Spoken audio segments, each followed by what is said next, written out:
When people talk about performance cars, they usually mention Ferraris, Lamborghinis, Porsches, or American muscle legends like the Mustang and Corvette. But what about the hidden gems? Some performance cars never got the love they deserved, either because they were overshadowed by more famous rivals, misunderstood by the public, or just ahead of their time.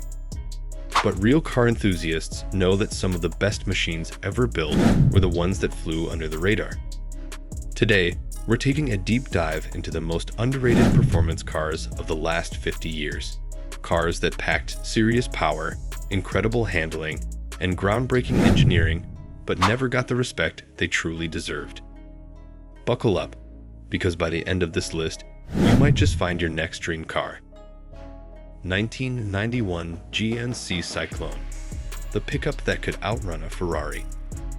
Yes, a pickup truck made this list. But not just any pickup.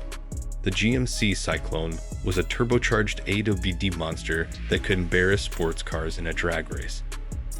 Equipped with a 4.3-liter turbocharged V6 producing 280 horsepower and 350 pound-feet of torque, the Cyclone could rocket from 0 to 60 in just 4.3 seconds. That was faster than a Ferrari 348 at the time. Thanks to its all-wheel drive system, it put the power down instantly, making it a street racing legend. So, why didn't it get more love? Well, back in the 90s, people didn't expect trucks to be fast. Performance enthusiasts ignored it because it was a GMC, and truck buyers didn't care because they wanted something practical. It didn't help that only 2,995 were made, so it never got mainstream recognition. Today, the Cyclone is a cult classic, but back then, nobody knew what they were missing. 1992 Mazda RX-7 FD, the rotary supercar that wasn't the supercar. The Mazda RX-7 FD was one of the best handling cars ever built. With a lightweight chassis, a perfect 50/50ths weight distribution, and a 1.3 liters twin-rotor engine making 276 horsepower, this car was a Japanese engineering masterpiece. It was basically a budget Ferrari.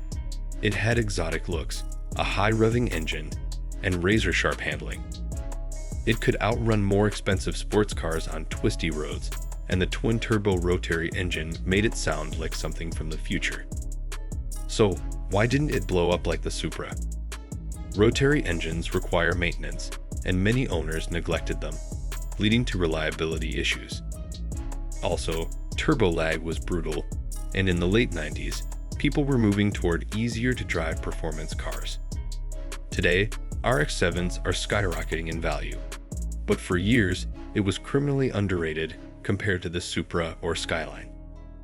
2003 Mercedes-Benz E55 AMG, supercar in a suit. A big luxury sedan that could destroy Corvettes and Mustangs. That's exactly what the E55 AMG was. Powered by a 5.4 liters supercharged V8, making 469 horsepower and 516 pound-feet of torque, this German rocket could do 0 to 60 in just 4.3 seconds. It had muscle car power, but with European refinement. You could be comfortable on a long road trip, then take it to the drag strip and smoke almost anything in its class. Why was it underrated? At the time, AMG models weren't as hyped as BMW's M cars, and the E55 AMG looked like a regular Mercedes sedan. It didn't have the aggressive styling of an M5 or the raw excitement of a Corvette. But for those who knew what it was one of the best sleeper cars ever built. 2008 Pontiac G8 GXP Forgotten Sports Sedan. Pontiac may be gone, but they left behind a beast before shutting down, the G8 GXP. This was basically a four-door Corvette powered by a 6.2 liters LS 3 V8, making 415 horsepower with an available 6-speed manual. It had everything a car enthusiast could want: rear-wheel drive, a manual transmission, aggressive styling, and V8 power. It could hit 0 to 60 in 4.5 seconds and still haul a family comfortably. So why did it fail? Pontiac was on life support when this car was released, and before people could appreciate the G8 GXP, GM killed Pontiac altogether. Only 1,829 units were ever made, making it one of the rarest performance sedans ever. If it had come out under the Chevrolet name, it might have been a legend. Instead, it's a hidden gem. 2011 Lexus LFA, supercar that nobody bought.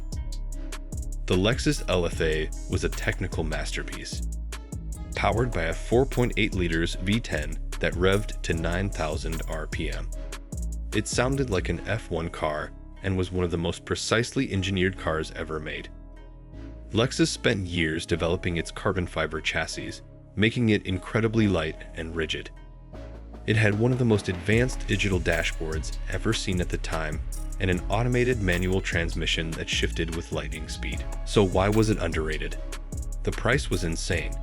At $375,000, people didn't take Lexus seriously in the supercar world. It also launched in 2011, during a financial crisis, making it a tough sell. Lexus only built 500 units, and at the time, they couldn't give them away. Today, LFA prices have exploded, with some selling for over $1 million. It turns out the world just wasn't ready for Lexus to build a supercar. 2016 Cadillac ATS-V, the BMW M3 killer that nobody bought. Cadillac isn't the first brand you think of when it comes to performance sedans, but the ATS-V should have changed that. With a 3.6 liters twin-turbo V6 producing 464 horsepower, a 6-speed manual option, and a track-ready chassis, this was Cadillac's attempt to beat the BMW M3 and Mercedes-AMG C63. And on paper, it did. It was lighter, faster, and handled better than the M3, but buyers ignored it. Why? The Cadillac badge. People weren't ready to accept that Cadillac could build a true driver's car. The ATS-V also lacked the brand prestige of BMW and Mercedes, making it a tough sell. If this car had come from Porsche or BMW, it would have been a massive hit.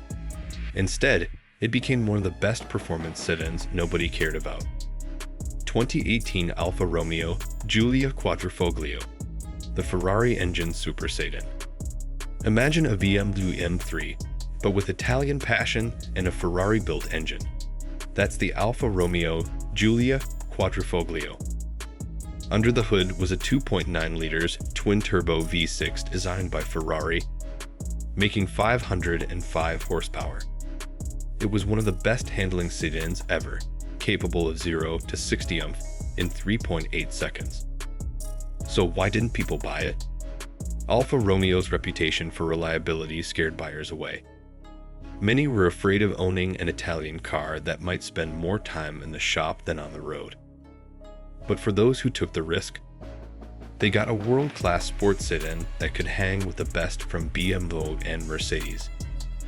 1990 Chevrolet Corvette ZR1, the American supercar that fizzled out. When you think of a 1990s Corvette, you probably picture a car that was fast, but not quite on the same level as Ferraris and Porsches. But the ZR1? That was a different beast altogether. Chevrolet teamed up with Lotus to create a 5.7 liters DOHC LT5 V8 that produced 375 horsepower, a massive number at the time. This Corvette could hit 180 miles per hour, making it one of the fastest production cars in the world. It had exotic engineering, an upgraded chassis, and performance that could rival European supercars. So why did it get overlooked? It was too expensive for Corvette buyers. At nearly $60,000 in 1990, it cost as much as a Porsche 911. And despite its performance, it still looked a lot like the regular Corvette, which turned off buyers looking for something exotic. By the time the next-gen Corvette arrived in 1997, the ZR1 was already forgotten. but today, it's a collector's dream. 2004 Subaru Forester XT, the SUV that thought it was a WRX.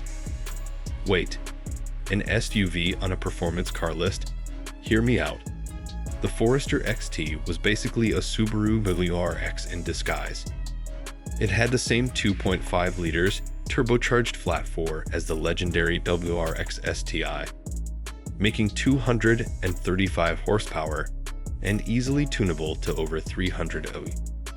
It also had all-wheel drive, a manual transmission option, and a lightweight body compared to most SUVs. This thing was a sleeper. It could keep up with sports cars in a straight line while offering family-friendly practicality. You could take it on a road trip, load it with gear, then surprise people at a stoplight when you launched it like a rally car. So why didn't it get love? People didn't expect an SUV to be fast, and most Forester buyers weren't looking for performance. It also had a boring, boxy design, making it easy to overlook. But for those in the know, the Forester XT was a hidden turbocharged weapon. There you have it, some of the most underrated performance cars of the last 50 years. These cars had supercar-like speed, incredible handling, and innovative engineering. But for one reason or another, they never got the love they deserved. Now the question is, which of these hidden gems would you drive? Let us know in the comments. And if you enjoyed this list, don't forget to like, subscribe, and hit the bell for more automotive content.